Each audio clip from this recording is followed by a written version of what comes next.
Estamos na promotoria de Taquara, no Vale do Paranhana, acompanhando o desdobramento dessa operação que descobriu soda cáustica e água oxigenada que eram misturadas no leite. Quem está falando agora, a coletiva de imprensa que começou há pouco, é o promotor Mauro Rockenbach, que está à frente dessa operação e trazendo detalhes sobre a investigação e agora falando sobre o principal alvo, um químico industrial que era responsável por essa fórmula. Vamos ouvir. Para a Venezuela. Comunicamos esse fato à juíza de Teotônia, que é a responsável pela condução do processo da lei compensada número 5, e ela então determinou a ele que se apresentasse novamente em juízo, renovou a ele o direito de permanecer em liberdade com a cautelar penal, no entanto, desta vez condicionando ao uso de tornozeleira eletrônica. Segundo as informações que me foram colocadas, saiu o ofício do cartório há 2 anos para a SUSEP colocar a tornozeleira. A SUSEP informou que não tinha naquela ocasião condições de colocar a tornozeleira e nem o cartório judicial e nem a SUSEP mais se preocuparam com essa situação. Para contextualizar, Potter e ouvintes, o principal alvo da operação já foi preso na 5ª fase da operação, já tinha indícios de que fazia essa mistura e tinha já um processo, respondia desde a época um processo que tinha a ordem de colocar essa tornozeleira eletrônica e estava impedido de trabalhar em indústrias lácteas, mas agora se descobriu que ele voltou a operar nessa empresa. Fraudando leite. Por que ele não seguiu preso, Batista? Que eu fiquei com dúvida. Não havia uma condenação? Eu não tenho resposta. Ainda tinha recursos? Essa já é a 3ª vez que o Ministério Público põe a mão nesse cidadão. Ele foi condenado em 2005 quando sócio da Nutrilate em Estrela por fraude no leite e o tribunal, em 2ª instância, em apreciação de recurso de apelação, o absolveu. 2005. 2014, preso novamente quando sócio da Laticínios Roman e colocado em liberdade. O processo perdura há 10 anos. 10 anos. E ele continua fraudando leite. Mas que barbaridade, 3ª vez. Eu não tenho essa resposta para até quando ele vai continuar.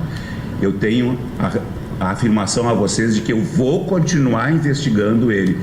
Em nome da sociedade, em proteção ao nosso consumidor, eu vou continuar investigando esse cara até o meu último dia de atuação no Ministério Público do Estado do Rio Grande do Sul. Mas o que o Judiciário vai fazer com ele, eu não sei. Bom, bem clara a mensagem. 2005, condenado, o tribunal em 2ª instância São absolve. 20 anos adulterando leite. 2014, preso novamente, colocado em liberdade e ele continua fraudando leite. Mas o que é isso? 20 anos fraudando leite em liberdade e trabalhando.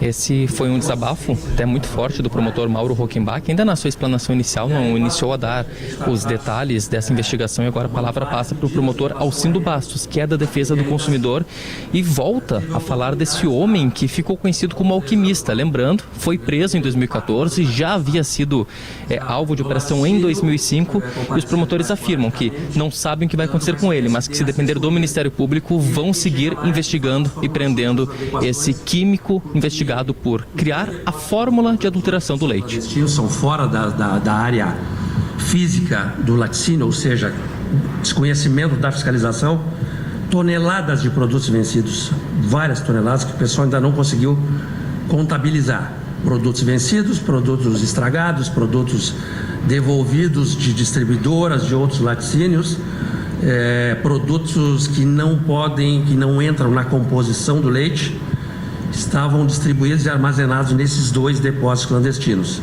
E sob orientação desse cidadão, desse alquimista, esse produto então chega, vai diretamente à área de produção e ele faz então, digamos, o equilíbrio, né, de modo que isso dificulte sobremaneira a atuação das análises fiscais que o Ministério da Agricultura faz rotineiramente.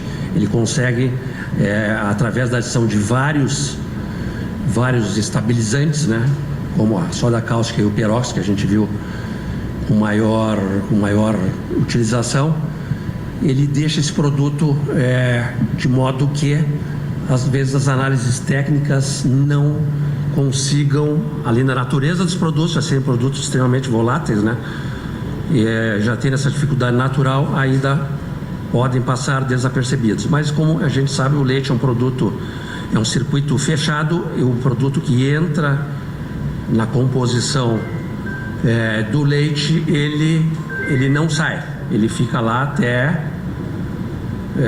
a destinação, o consumo desse produto. Então é aí que está o grande risco para as pessoas, mesmo com uma diluição em larga escala como fazem, esse produto continua lá. Soda cáustica, a gente sabe, até depois o Wagner da FEPAM vai mencionar algumas questões envolvendo os efluentes deles.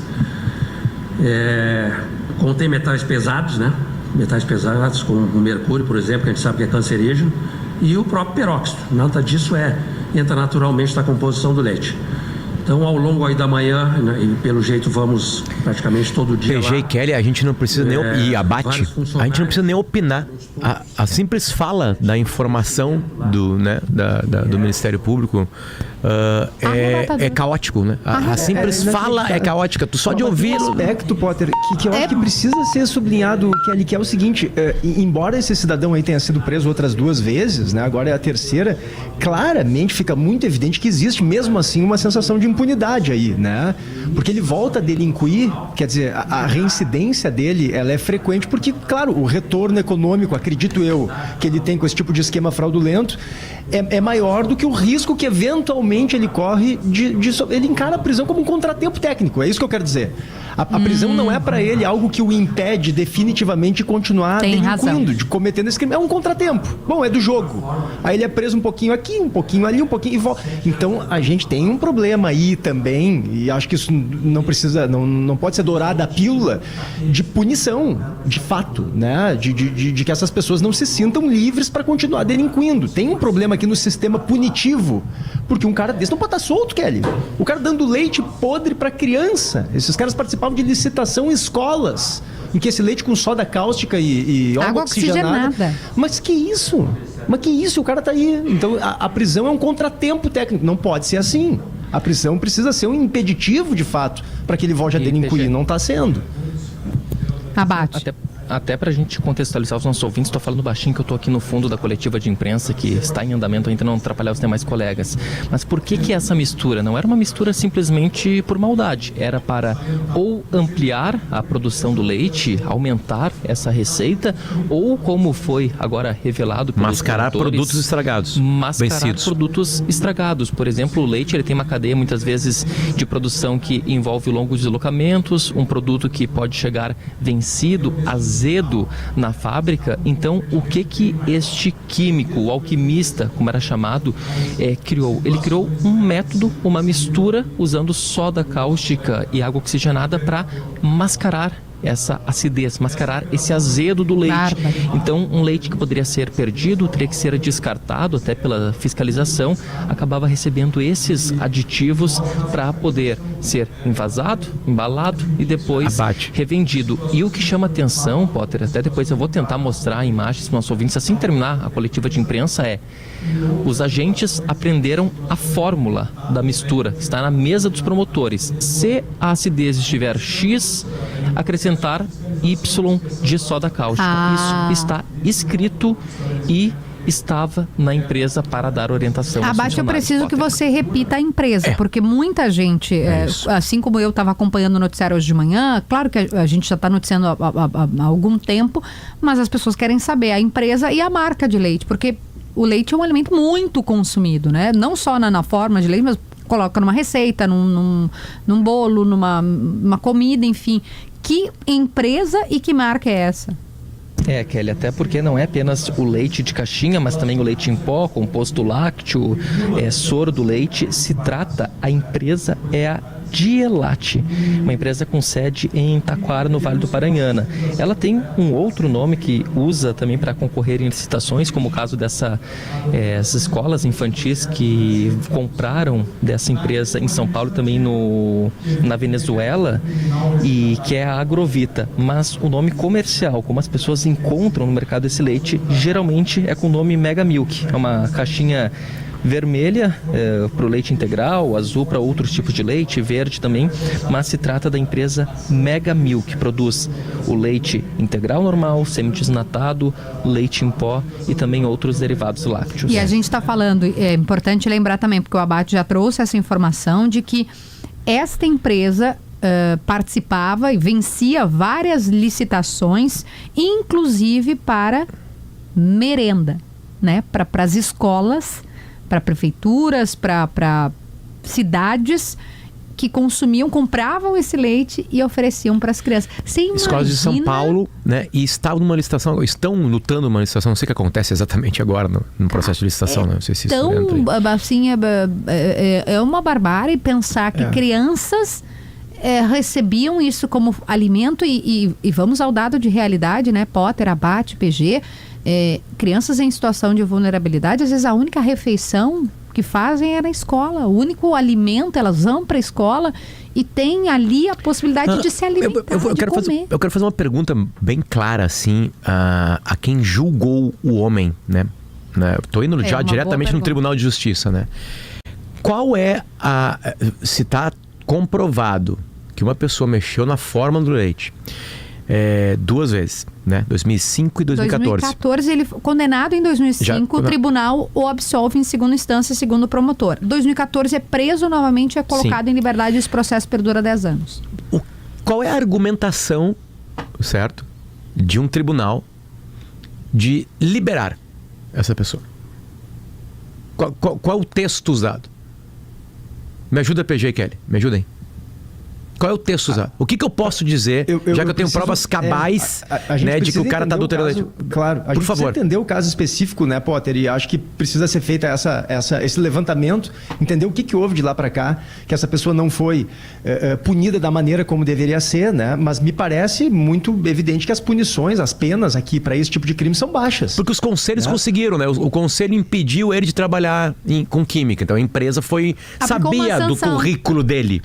Sem dúvida. Né? Usava por causa desse tipo. Exatamente. Né? Enfim, então, o conselho de químicos, digamos assim, não é essa palavra, puniu ele. Não, tu não pode mais trabalhar. Não pode exercer. Não pode exercer. Se no âmbito profissional, exatamente, ele recebeu uma sanção. Que é o máximo que pode. No âmbito social, no âmbito judicial, de fato... Não, isso não ocorreu, pelo menos não, claro, pode ter ocorrido, ele foi preso 2 vezes, mas não ocorreu com a contundência que deveria ser. Como eu disse antes, a prisão para ele, que ele foi um contratempo. Tu tem toda a razão. Um contratempo. E eu fico furioso porque eu entrei aqui, enquanto o Abate falava, na Dielat, o site da empresa dele. E aí o site diz o seguinte, Potter: valores, integridade, respeito à moral, aos bons costumes, às leis, a si próprio e ao próximo. Competência, saber fazer, poder fazer e querer fazer. Excelência, fazer com grau de qualidade que o diferencie. Quer dizer, olha só, eu estou lendo o site aqui de uma empresa que se apresenta como proba, né? Como acima das desconfianças, e é uma empresa que está fornecendo leite com soda cáustica para criança. Quer dizer, isso me parece, Kelly, e aí eu fico também tenso, né? Quando a gente faz uma análise um pouquinho mais ampla, porque esse tipo de situação alimenta um ceticismo e uma desconfiança meio generalizada na sociedade, né? Eu quero dizer assim, quando todas as instituições de alguma forma são alvo de desconfiança, né? Então, o judiciário é alvo de desconfiança, a classe política, o sistema de fiscalização, a imprensa também, as igrejas, aí o sistema de alimentação, quer dizer, isso prejudica a coesão social, né? O senso de pertencimento das pessoas como membro de uma sociedade. A gente não acaba o dia, PG, sem confiar em um monte de gente, né? A gente precisa confiar. Exatamente, isso gera um círculo vicioso, Potter, porque quando desconfia de todo mundo, o que acontece? As pessoas passam a se sentir autorizadas a adotar posturas antiéticas também. Se todo mundo pode, por que eu não posso? Se o cara que faz o leite... Não... Então isso é perigoso do ponto de vista social também. É uma questão que precisa ser punida e analisada, Kelly, especificamente, mas tem uma questão mais ampla, né? Que parece que todo mundo é pilantra, todo mundo é picareta. O cara que vende o leite para mim é um pilantra. Então, como é que se resolve isso? Tem que fortalecer os sistemas de fiscalização e as punições, que era o que o Potter estava dizendo. É inacreditável que um cidadão desse tivesse solto ainda, adulterando leite e conseguindo vender esse leite, gente. E eu acho que tem uma pergunta a ser respondida que o Potter colocou muito, muito bem, que é o que é que o judiciário compreendeu como... Vou liberar. Eu Vamos acho falar que essa de maneira pergunta coloquial, tá vamos solta deixar e que ele aí. nós, talvez, né, aqui ao longo do dia, com a apuração, consigamos encontrar alguma resposta. Para isso, são 2 processos. O promotor citou 2 casos, né? Primeiro, uma absolvição em 2005, eu não sei em que contexto, então talvez tinha elementos para absolver mesmo, eu estou falando da minha ignorância. E aí, quando ele é preso novamente, aí temos uma reincidência. Ele é condenado. E aí ele é colocado em liberdade e o processo perdura 10 anos. E aí o promotor diz, olha, se depender de mim, eu vou continuar investigando. Até o último dia da minha vida. E é um desabafo, né, Abate? Abate, quem são as pessoas presas? Esse trecho agora do promotor. Vamos lá. No sistema do silo, ou mesmo por abertura do registro do CIP, o registro do sistema de higienização, onde a soda é um dos elementos de higienização. Então eles tinham um cálculo exato para a vazão que deveriam abrir, o tempo de vazão para jogar aquela soda no silo, somando com aquela litragem do silo e ajustar. Então a soda era adicionada de 2 formas, ou manualmente com baldes, um determinado número de litros para o número de litros de leite no silo, ou ao tempo de vazão do CIP. Isso nós temos em depoimento coletado hoje pela manhã. Tá? Wagner. Promotor explicando como que era feita essa adição da soda cáustica, e agora passa a palavra também para o representante da FEPAM, porque foi feita uma análise nos efluentes, nos materiais que saem dessa empresa e que há indícios também de crimes ambientais, Kelly. Assim, o que acontece, né? O processo fabril, né? Ele é complicado, porque tu precisa limpar o ambiente, enfim, alguma coisa pode pegar, né? Pode ter um erro. Né? Então, enfim, são elementos que estão no ambiente fabril. Esses elementos para limpeza, para desinfectar, depende. Sim, claro. Desinfetar, enfim, né? Então pode escorregar, pode ter uma um dia teve uma limpeza errada de um tanque, digamos assim. A gente viu tanques ali, né? Nas imagens do abate, né? Então isso pode estar. Não, mas ali não. Tem um penso, tem um dolo, tem uma maldade. Tem uma fórmula, né? O abate citou, tem uma fórmula. Para lucrar, né? Porque aí tu precisa de menos leite, o leite mesmo, aquele leite puro, tu precisa menos dele para colocar dentro de cada um. Numa larga escala, né? Se tu ganha 0,5% em cada caixinha, tu ganha muito dinheiro a mais. É muito dinheiro, né? Porque é uma fábrica grande, não é uma fábrica de pátio, de casa. E o vencido que tu teria que descartar, tu também ganha. Porque eu vou ter que comprar de novo esse elemento. Então eu vou lá. Então é todo um penso, um dolo pra maldade, que a punição devia ser muito severa, né? E a punição mais severa do Brasil é retirar da liberdade, retirar da sociedade a pessoa e deixar ela sem o vínculo com outras pessoas. O máximo são outros apenados. Eu sei que aí descambamos para pior sistema carcerário do mundo, né? Onde... Não, mas tu tem razão, mas assim, tem crimes e crimes, né, Potter? Aqui a gente tá falando de um crime que, sob certo ângulo, absurdamente pensado. Absurdamente é um crime contra a saúde pensado. pública, um crime contra crianças, né? É muito violento isso. Então, tu tem toda a razão. Tem crimes e crimes. O problema do encarceramento em massa no Brasil é porque o que se diz, os analistas, né, é de que todo mundo, independentemente de qual crime, vai preso no Brasil, que haveria outras maneiras de puni-los e não necessariamente com prisão todos os crimes. Mas aqui nós estamos falando de um crime que tem um grau de hediondez inegável. É um crime contra a saúde pública. Ele é absolutamente pensado milimetricamente. Ele é químico. Ele é medido por milímetros. E ainda tem reincidência, né, Potter? Ainda tem reincidência. Qualquer crime, quando ocorre a reincidência, ele passa a ter uma punição maior, porque o cara não aprendeu. Abate, por favor, para acabar. A gente vai abrir agora para as perguntas da imprensa. Por favor. E agora nosso colega Isaías aqui da imprensa local está fazendo a pergunta. Até na sequência, queria perguntar esses detalhes para o promotor aqui envolvendo. Ele pergunta sobre as prisões. Vamos ouvir quem são os presos. Isso que eu ia perguntar para ti. Depois um flagrante, não era uma prisão preventiva, um flagrante em razão da menina lá, da funcionária, ter alertado todo o setor, todo o grupo de funcionários da presença da fiscalização, e não só alertou, como pediu para que escondessem os aparelhos e deletassem as mensagens. Totalizam 6, então? Não, 5. Totalizam 5. 4 preventivas, uma das quais com flagrante e mais um flagrante. Você sabe o futuro da empresa, se vai ser interditada? Perguntam agora o que vai acontecer com a empresa a partir de agora. Essas marcas, eles conseguiram criar? A investigação criminal não tem esse poder de interditar, de suspender a atividade, de paralisação. Essa é uma atividade do Ministério da Agricultura, então eu peço que seja respondido pelo Ministério. representante do Ministério da Agricultura vai fazer a resposta agora em relação às questões administrativas, se essa empresa vai seguir operando ou se agora, encerrando, se estanca essa situação, a empresa volta. Documental de todos os documentos ali, né? E de colheita de amostras, também salientar o trabalho do Laboratório Federal de Agricultura do Rio Grande do Sul, que é essencial, né, para apoiar o nosso trabalho, né? E também temos algumas análises indicando, né, também essa questão da acidez pela presença, né, de compostos aí nos produtos, né, que estão nos apoiando nessa situação. E nós, né, já em todas essas evidências e situações que foram comentadas, a gente já identificou